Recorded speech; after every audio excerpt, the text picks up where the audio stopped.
नमस्कार। आज हामी स्कुल लेभलको इमिस अर्थात् विद्यालय स्तरीय एकीकृत शैक्षिक व्यवस्थापन सूचना प्रणाली integrated educational management information system छोटकरीमा IEMIS को प्रयोग सम्बन्धमा छलफल गर्छौं। IEMIS विगत लामो समयदेखि विद्यालय स्तरीय शैक्षिक तथ्याङ्क सङ्कलन, विश्लेषण, प्रशोधन, भण्डारणका लागि एकीकृत शैक्षिक व्यवस्थापन सूचना प्रणाली प्रयोगमा ल्याउँदै आइएको छ। त्यसका लागि विद्यालयहरूले सुरुमा स्थापना हुने विद्यालयले विद्यालयको अनुमति पत्र सहित स्थानीय तहको सिफारिस सहित शिक्षा तथा मानव स्रोत विकास केन्द्रमा IEMIS कोडको लागि अनुरोध गरेपछि IEMIS कोड प्राप्त हुन्छ। 9 अङ्कको IEMIS कोड प्राप्त हुन्छ र त्यही 9 अङ्कको IEMIS कोड प्राप्त सहितको एक्सेल फाइलमा विद्यालयहरूले आफ्नो विवरणहरू अद्यावधि गर्नुपर्ने हुन्छ। यो भयो नयाँ विद्यालयहरू जो अनुमति प्राप्त गर्ने विद्यालयहरूले कसरी एक्सेल फाइल प्राप्त गर्ने भन्ने विषय।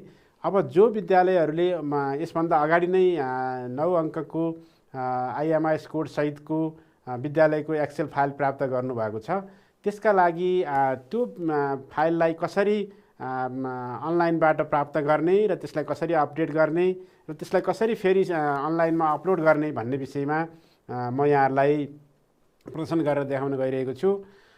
यसमा सुरुमा यहाँहरूले आफ्नो कम्प्युटरको इन्टरनेट ब्राउजरमा गएर एड्रेस बारमा IEMIS.CEHRD.gov.np भन्ने एड्रेसलाई टाइप गर्ने र यसलाई इन्टर गरिदिइसकेपछि यो पेज खुल्छ र यो पेज खुलिसकेपछि यहाँहरूले जुन विद्यालयले प्राप्त गरेको 9 अङ्कको इमिस कोड छ त्यसलाई इमेल और स्कुल आइडी भन्ने अप्सनमा चाहिँ विद्यालयले त्यो आफ्नो इमिस कोडलाई टाइप गर्ने। जस्तै म कुनै एउटा विद्यालयको यहाँहरूलाई त्यो नमुना देखाउँछु। जस्तै एउटा 25/11/0004 एउटा विद्यालयको इमिस कोड हो र उसको पासवर्ड हानिसकेपछि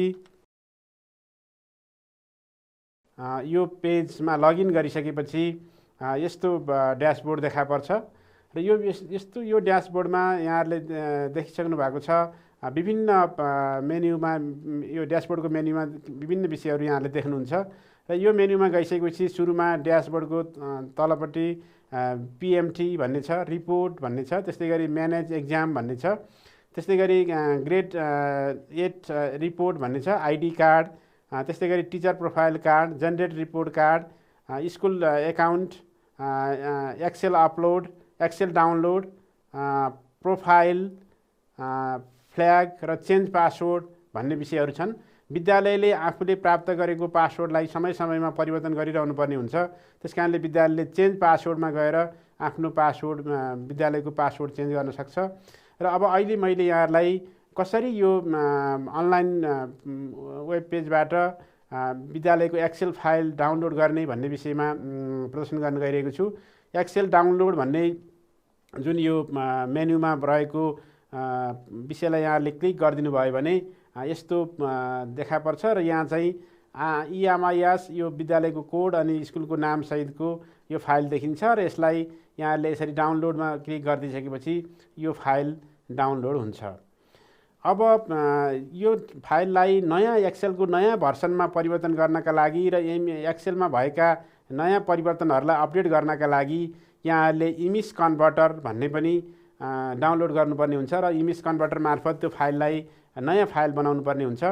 यो फाइललाई यहाँ अघिकै जस्तै डाउनलोड भन्दा तल्लो मेन्युमा यहाँहरू जानुभयो भने इमिस कन्भर्टर भन्ने चाहिँ यहाँ एउटा अप्सन छ र यसलाई यहाँहरूले क्लिक गरिदिनु भयो भने इम्पोर्टर भन्ने एउटा फाइल चाहिँ डाउनलोड हुन्छ र अब यो दुईटै फाइललाई यहाँहरूले जुन डाउनलोडमा गएर बसिरहेको हुन्छ यो फाइलहरू र यो दुईटै फाइललाई यहाँहरूले कपी गरेर डेस्कटपमा ल्याएर राखेर त्यहाँबाट काम गर्नुभयो भने यहाँहरूलाई काम गर्न सजिलो हुन्छ।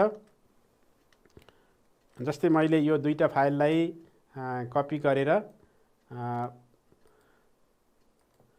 डेस्कटपमा ल्याएँ। एउटा यसमा यहाँ एउटा फोल्डर बनाऊ फोल्डरलाई चाहिँ यसको नाम चाहिँ EIMIS भनेर दिउँ र अघि जुन डाउनलोड भएर बसेका दुईटा फाइलहरूलाई हामीले यहाँ ल्याएर पेस्ट गरौँ र अब यहाँहरूसँग एउटा चाहिँ विद्यालयको इमिस एक्सेल फाइल हुने भयो र अर्को चाहिँ इम्पोर्टर हुने भयो।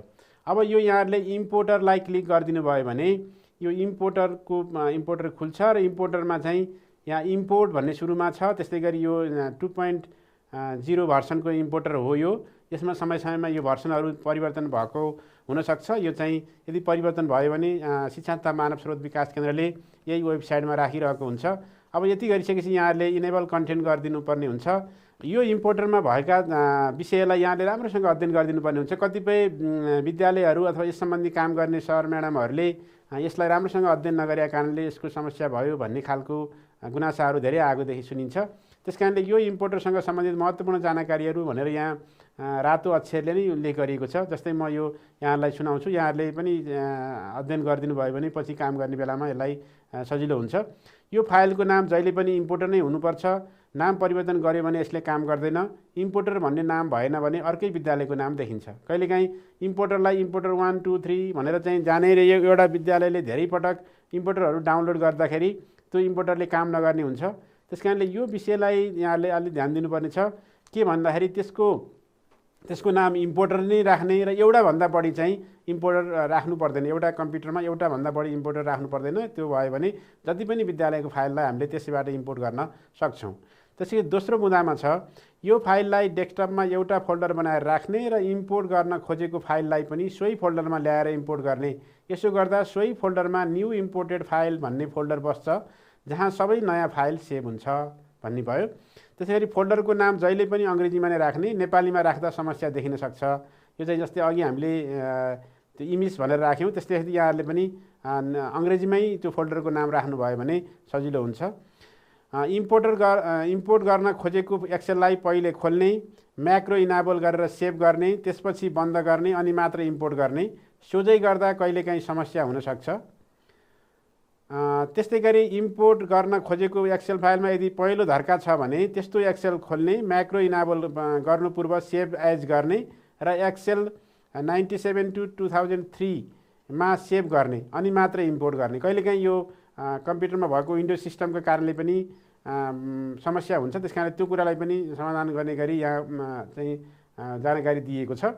त्यसै गरी इम्पोर्ट गर्न खोजेको एक्सेललाई यदि चार्ट 1, चार्ट 2, सिट 1, सिट 2 जस्ता अनावश्यक सिटहरू छन् भने पनि एक्सेल इम्पोर्ट हुँदैन।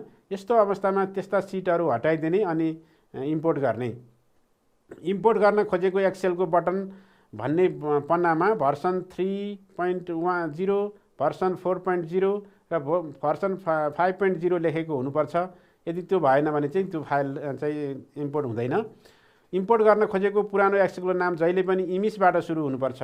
जस्तो कुनै एबिसी भन्ने स्कुलको नाम एक्सेलको नाम जहिले पनि इमिस अनि -0110001 एबिसी भएको हुनुपर्छ।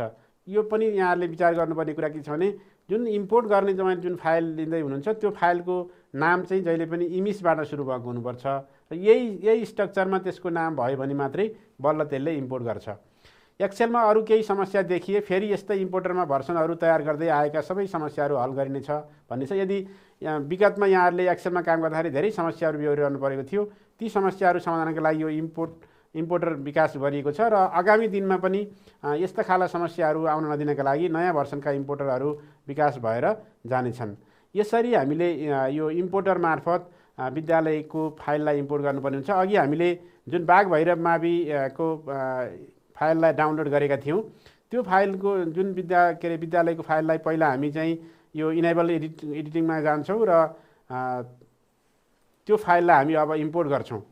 इम्पोर्ट गर्ने बेलामा यहाँहरूले इम्पोर्टमा क्लिक गरिदिनु भयो भने तपाईँले इम्पोर्ट गर्न फाइल कहाँ छ फाइल भनेर यसले खोज्छ र हामीले इमिस भन्ने फाइलमा चाहिँ अघि त्यो विद्यालयको फाइल राखेका हुनाले हामी त्यसलाई खोल्छौँ र इमिस जुन 250110004 जुन बाघभैरव माविको इमिस कोड सहितको जुन फाइल हो त्यसलाई हामी चाहिँ सिलेक्ट गर्छौँ र क्लिक गर्छौँ। यसो गरिसकेपछि अब यो एक्सेल फाइल चाहिँ तपाईँको केही समयमा इम्पोर्ट हुन्छ। इम्पोर्ट भएपछि यो फाइल चाहिँ नयाँ भर्सनमा प्राप्त हुन्छ र यो चाहिँ 5.1 भर्सनमा यो एक्सेल प्राप्त हुन्छ। र यसमा हामी अघि यहाँहरूलाई बताएअनुसार नै जुन स्टुडेन्ट, टिचर, फिजिकल जुन subject, set year, report, EIE, MISC, staff लगायतका जुन विषयहरूमा भएका इन्फर्मेसनहरू जब हामीले राम्रोसँग त्यसलाई अपडेट गर्छौँ, नयाँ विद्यालय छ भने भर्छौँ र पुरानो विद्यालयको हकमा त्यो विवरणलाई अद्यावधिक गर्छौँ र त्यो गरिसकेपछि हाम्रो फाइल चाहिँ कम्प्लिट हुन्छ र त्यो फाइललाई अब फेरि हामी के गर्छौँ भन्दाखेरि अनलाइन पोर्टलमै गएर हामीले त्यसलाई अपलोड गर्नुपर्ने हुन्छ। र यसरी अपलोड कसरी गर्ने भन्ने सन्दर्भमा फेरि यहाँहरूलाई म अनुरोध गर्न चाहन्छु। जस्तै यहाँहरूले यो के अरे एक्सेलको जुन के अरे अनलाइन पोर्टललाई यसलाई तपाईँहरूले खोलिरहनु भएको छ भने यहीँ गएर यसलाई अपलोड एक्सेल अपलोडमा जान सक्नुहुन्छ। अब त्यो काम यहाँहरूले धेरै पहिला गर्नुभएको थियो, तर अब नयाँ सन्दर्भमा यहाँहरूले त्यसलाई अपलोड गर्नुपर्ने भयो भने फेरि तपाईँहरू के गर्नुहुन्छ, यसरी नै अहिलेको जस्तै गएर विद्यालयको जुन 9 अङ्कको कोड छ त्यो अङ्कको कोडलाई चाहिँ टाइप गर्नुहुन्छ। त्यस पछाडि उसको आफ्नो विद्यालयले प्राप्त गरेको पासवर्ड जुन समय समयमा चेन्ज गर्नुपर्छ भनेर हामीले भनिरहेको छौँ, त्योलाई चेन्ज गरेको पासवर्ड चाहिँ तपाईँहरू जे छ अहिले पछिल्लो समयसम्म कायम रहेको पासवर्ड हान्नुहुन्छ।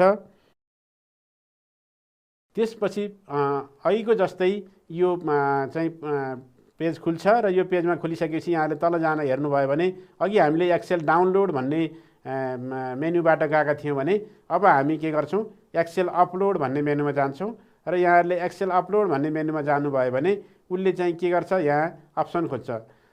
तपाईँले इमिसको 2078 को इमिस अपलोड गर्न खोज्नु भएको हो अथवा कक्षा 8 को ग्रेड जुन टेम्प्लेट अपलोड गर्न खोज्नु भएको हो अथवा PMT जुन विपणन लक्षित छात्रवृत्तिका लागि हामीले जुन PMT प्रोक्सिमिटी टेस्टिङ फर्म चाहिँ प्रयोग गर्छौँ त्यो चाहिँ अपलोड गर्न खोज्नु भएको हो, कुन चाहिँ अपलोड गर्न खोज्नु भएको भनेर उसले सोध्छ। हामीले गर्न खोजेको चाहिँ 2078 सालको इमिसलाई हो, त्यस कारणले यसलाई सिलेक्ट गर्छौँ र त्यस पछाडि हामीले चाहिँ के भन्छौँ भने यो फाइललाई चाहिँ कहाँ छ भनेर सोधनी हुन्छ। त्यस पछाडि हाम्रो डेस्कटपमा त्यो फाइल हामीले राखेका छौँ। डेस्कटपको इमिसमा जुन न्यू इम्पोर्टेड फाइल भनेर जुन अघि सेभ भएको छ हामीले इम्पोर्ट गरेको फाइल, त्यो इम्पोर्ट गरेको फाइललाई हामी के गर्छौँ, त्यसलाई चाहिँ सिलेक्ट गर्छौँ र ओपन गरिसकेपछि यो फाइल चाहिँ के हुन्छ, यसमा आएर सक्सेसफुल्ली यो चाहिँ अपलोड हुन्छ। हामीले यसलाई अपलोड यहाँ क्लिक गरिदियौँ भने यो चाहिँ सक्सेसफुल्ली अपलोडेड भन्छ। अब you can view the uploaded data after 1 hour भनेर यहाँ चाहिँ इन्फर्मेसन आएको छ। अब यो विद्यालयले 1 घन्टा पछाडि आफूले जे विवरणहरू अपडेट गरेको थियो त्यो विवरणसँग सम्बन्धित इन्फर्मेसनहरू 1 घन्टा पछाडि हेर्न पाउने अवस्था हुन्छ। यति गरिसकेपछि हामीले विद्यालयको जुन एक्सेल फाइललाई इमिसको वेब पेजबाट कसरी प्राप्त गर्ने, त्यसलाई कसरी अपडेट गर्ने र कसरी फेरि त्यही अनलाइनमा हामीले अपडेट गर्ने भन्ने सन्दर्भमा चाहिँ यहाँहरूलाई हामीले बतायौँ। र यति गर्ने बेलामा यहाँहरूले अपडेट गर्ने बेलामा चाहिँ गरिसकेपछि उसको यो इन्फर्मेसनहरू यहाँ देखिन्छ। त्यो इन्फर्मेसनहरू सही छ कि छैन भन्ने कुरा हेरिसकेपछि अनि यदि सही छैन भने त्यो इन्फर्मेसनलाई यहाँले जुन एक्सेल फाइलमै गएर परिवर्तन गर्नुपर्ने हुन्छ। एक्सेल फाइलमै परिवर्तन गरिसकेपछि त्यो परिवर्तित भएको एक्सेल फाइललाई फेरि अनलाइनमा अपलोड गरिदिसकेपछि त्यो परिवर्तित भएर आउँछ। र यससँगै सँगसँगै विद्यालयले एकदमै ध्यान दिनुपर्ने कुरा अर्को के छ भने यो प्रोफाइलको कुरा छ। यो प्रोफाइल चाहिँ प्रत्येक विद्यालयले आफ्नो प्रोफाइललाई चाहिँ राम्रोसँग अपडेट गर्नुपर्ने हुन्छ अनलाइनमा। जस्तै यो बागभैरव स्कुलको हेऱ्यो भने स्कुलको कोड नम्बर यो छ, स्कुलको नेम यो भयो, इमेल एड्रेस यो छ, प्रोभिन्स यो छ।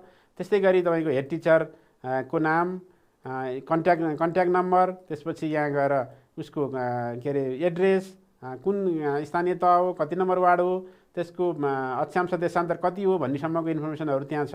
त्यस्तै गरी विद्यालयको चाहिँ यो एकाउन्ट नम्बर, कन्ट्याक्ट नम्बर कति हो, एकाउन्ट नम्बर कति हो, त्यो विद्यालय कहिले स्थापना भएको हो, त्यसको रजिस्ट्रेसन नम्बर चाहिँ कति हो अथवा त्यसको रजिस्ट्रेसन नम्बरको मतलब चाहिँ त्यो विद्यालय अनुमति प्राप्त गर्ने बेलामा त्यसको चलानी नम्बर कति हो भन्ने सन्दर्भमा यो उल्लेख गर्न खोजिएको हो। या CE कोड भनेको यो राष्ट्रिय परीक्षा बोर्डको जुन माध्यमिक शिक्षा उत्तीर्ण परीक्षा पहिला साबिकको जुन परीक्षा नियन्त्रण कार्यालयले विद्यालयलाई उपलब्ध गराएको 5 अङ्कको स्कुल कोड हो, त्यहाँले उल्लेख गर्नुपर्ने हुन्छ। एसएलसी कोड भनेर चाहिँ यो राष्ट्रिय परीक्षा बोर्डले 11-12 को लागि जुन उपलब्ध गराएको कोड छ, यो विद्यालय 11-12 सञ्चालन नभएको हुनाले यसमा यो कोड देखिँदैन। त्यस कारणले जसको 11-12 सञ्चालन गरेको छ त्यो विद्यालयले राष्ट्रिय परीक्षा बोर्डबाट एसएलसी कोड प्राप्त गरेको हुन्छ। त्यो विवरण पनि यहाँ अपडेट गर्नुपर्ने हुन्छ। जस्तै टोटल इसिडीको कति छ, सङ्ख्या कति छ, त्यसमा कम्युनिटी बेस्ड कति छ र स्कुल बेस्ड कति छ, त्यो कुराहरू यहाँ उल्लेख गर्नुपर्ने हुन्छ। र त्यस पछाडि अर्को यसको महत्त्वपूर्ण कुरा भनेको यो विद्यालय कुन क्याटेगोरीको हो अथवा कुन अवस्थाको विद्यालय हो भन्ने हिसाबले यहाँ जस्तै विषयहरू उल्लेख गरिएको छ। तहगत रूपमा कम्तीमा 1 स्वीकृत दरबन्दी प्राप्त गरेको विद्यालय। यसको मतलब के हो भने यदि सङ्घीय सरकारबाट अनुदान जाने अथवा सङ्घीय सरकारबाट स्वीकृत दरबन्दीमा शिक्षक यदि उपलब्ध हुनुहुन्छ भने कुनै तहका लागि जस्तै 1-5 का लागि, 6-8 का लागि, 9-10 का लागि अनि 11-12 का लागि यसरी शिक्षक उपलब्ध हुनुभएको छ भने यो हामी पहिलो रोमा सबैमा टिक लगाउँछौँ। त्यसै गरी स्थानीय तह मार्फत सञ्चालन भएको कक्षा हो भने कुन कुन कक्षा त्यसरी सञ्चालन भएको त्यसमा हामी यसलाई टिक लगाउनु पर्ने हुन्छ। त्यसै गरी यो तहगत रूपमा कम्तीमा एकवटा राहत शिक्षक अनुदान प्राप्त गरेको शिक्षकको अवस्था हो भने चाहिँ त्यही कुरा हामीले यहाँ उल्लेख गर्नुपर्ने हुन्छ। जुन जुन कक्षामा त्यो अवस्था हो त्यो कुराहरू उल्लेख गर्नुपर्ने हुन्छ। त्यस्तै गरी यो एउटा पनि स्वीकृत दरबन्दी वा राहत अनुदान कोटा प्राप्त नगरेको यदि तह कुनै छ भने त्यो तहका लागि सम्बन्धित कक्षाका लागि हामीले यो टिक लगाउनु पर्ने हुन्छ। त्यस्तै गरी संस्थागत विद्यालयहरूमा मध्ये पनि निजी गुठीमा सञ्चालित विद्यालय निजी विद्यालय हो भने त्यो अनुसारको सङ्केत गर्नुपर्ने हुन्छ भने सार्वजनिक गुठीमा सञ्चालित निजी विद्यालय हो भने त्यही अनुसारको कुन कक्षासम्म चलेको छ त्यही कक्षासम्म हामीले यसलाई टिक गर्नुपर्ने, यसलाई सङ्केत गर्नुपर्ने हुन्छ। त्यसै गरी कम्पनी ऐनमा चलेको निजी विद्यालय हो भने त्यसै कुन कुन कक्षासम्म चलेको विद्यालय हो त्यो अनुसारको सङ्केत गर्नुपर्ने हुन्छ। त्यसै गरी अर्को कुरा चाहिँ जुन हाम्रो परम्परागत धार्मिक विद्यालयहरू छन् ती विद्यालयहरूको पनि इन्फर्मेसन हामीले अपडेट गर्नुपर्ने हुन्छ। यदि कुनै मदरसा सरकारी अनुदान प्राप्त गरेको मदरसा हो भने त्यो चाहिँ कुन कति कक्षासम्म सञ्चालित छ भनेर हामी यसमा सङ्केत गर्नुपर्ने हुन्छ। त्यसै सरकारी अनुदान प्राप्त गरेको गुम्बा गोन्पा बिहार हो भने चाहिँ कति कक्षासम्म चलेको हो हामीले त्यसलाई त्यसै अनुसार सङ्केत गर्नुपर्ने हुन्छ। त्यस्तै गरी सरकारी अनुदान प्राप्त गरेको आश्रम हो गुरुकुल आश्रमहरू भने त्यसको पनि हामीले यसमा उल्लेख गर्नुपर्ने हुन्छ। त्यसै गरी इसिडी पिपिसी एप्रुभ डेट भनेर यो प्रारम्भिक बाल विकास कक्षा अथवा पूर्व प्राथमिक शिक्षाको अनुमति प्राप्त गरेको मिति चाहिँ यहाँ उल्लेख गर्नुपर्ने हुन्छ। जस्तै यो यसमा दुईवटा चाहिँ इसिडी पिपिसी भएको देखिन्छ र यो त दुईवटा मितिमा यसले यो विद्यालयले इसिडी पिपिसीको चाहिँ अनुमति प्राप्त गरेको बाल विकास केन्द्रका कक्षा सञ्चालन गर्नका लागि अनुमति पाएको देखिन्छ। जस्तै एउटा 62 एउटा र 78 सालमा। त्यस्तै गरी बेसिक लेभलको 1-5 को जुन स्वीकृति प्राप्त अथवा अनुमति प्राप्त मिति कहिले हो, बेसिक लेभलको 6-8 को अनुमति वा स्वीकृति प्राप्त मिति कहिले हो, त्यसै गरी सेकेन्डरी लेभलको स्वीकृति प्राप्त मिति कहिले हो भन्ने लगायतका विषयवस्तुहरू पनि अपडेट गर्नुपर्ने हुन्छ।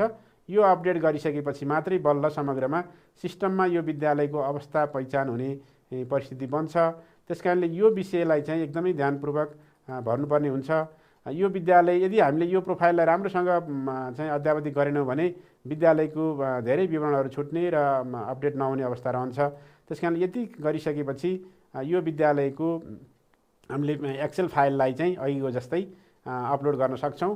यसको फाइल रिक्वायर्ड छ। हामीले यहाँ फाइल यहाँ राखेका थियौँ। यो फाइललाई चाहिँ हामी फेरि के गर्छौँ अपलोड गर्छौँ र अपलोड गरिदिसकेपछि यो के हुन्छ सक्सेसफुल्ली अपलोड गर्नुहुन्छ।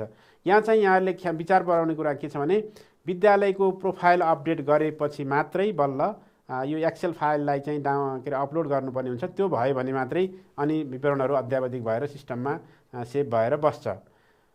यति भएपछि यहाँहरूले यो विद्यालयको एक्सेल फाइल इमिस पोर्टलबाट कसरी प्राप्त गर्ने, त्यसलाई कसरी अद्यावधिक गर्ने र त्यसलाई कसरी फेरि सिस्टममा फेरि अपलोड गर्ने भन्ने विषयको जानकारी प्राप्त गर्नुभयो होला भन्ने विश्वास छ। हस्, धन्यवाद, नमस्कार।